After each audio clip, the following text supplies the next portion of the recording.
Welcome back to the Dry Fire Journal. This is day 245.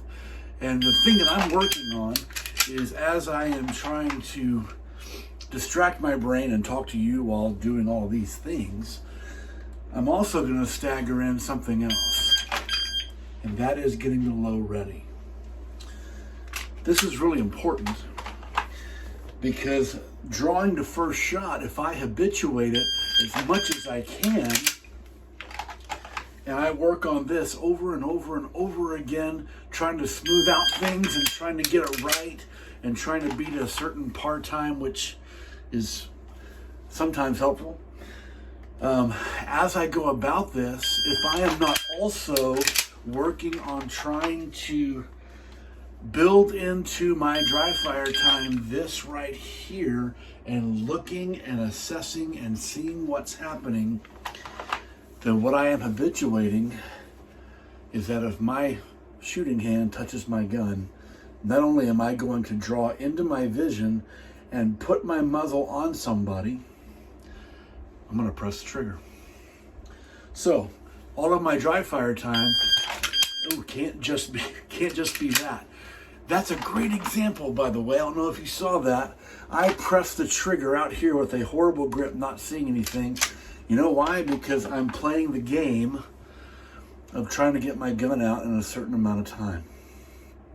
We've got to build in a whole lot of defensive-minded practice into our practice that gets assessed and scored and timed. I believe that both are absolutely critical.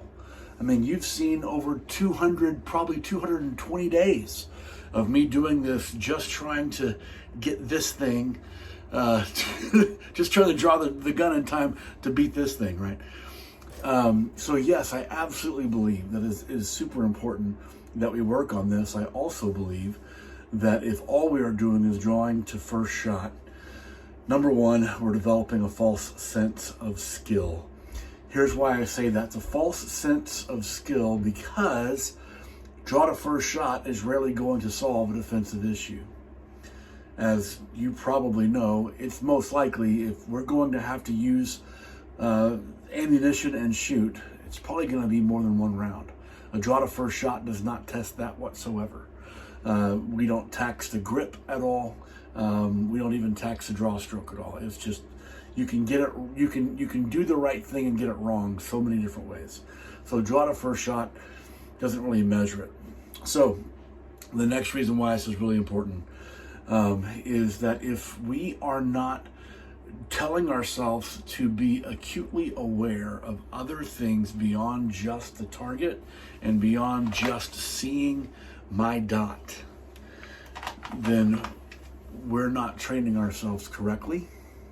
So I invite you, as you work whatever you're working on the day, whether you're not even, you might not even be working on the holster yet. You might just be starting from here, trying to figure out accuracy. If that's you, awesome.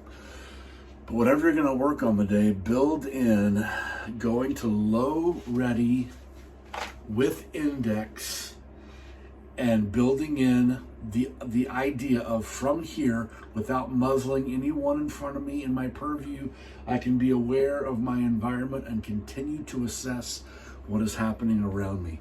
We can't just train for gun games. We've got to train for defense. Give this some thought, give this some work, and I'll see you tomorrow.